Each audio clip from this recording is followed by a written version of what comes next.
بسم اللہ الرحمن الرحیم۔ دعائیں کیوں قبول نہیں ہوتی؟ لوگوں نے ایک دفعہ حضرت ابراہیم ادم بلخی رحمۃ اللہ علیہ سے سوال کیا، کیا وجہ ہے اللہ تعالی ہماری دعائیں قبول کیوں نہیں فرماتا؟ آپ نے فرمایا، تم خدا کو جانتے ہو مگر اس کی اطاعت نہیں کرتے، رسول اللہ صلی اللہ علیہ وسلم کو پہچانتے ہو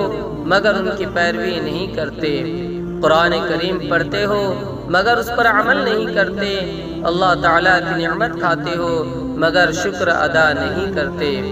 جانتے ہو جنت اطاعت کرنے والوں کے لیے ہے مگر اس کی طلب نہیں کرتے، جانتے ہو دوزخ گنہگاروں کے لیے ہے مگر اس سے نہیں ڈرتے، شیطان کو دشمن جانتے ہو مگر اس سے دوستی کرتے ہو،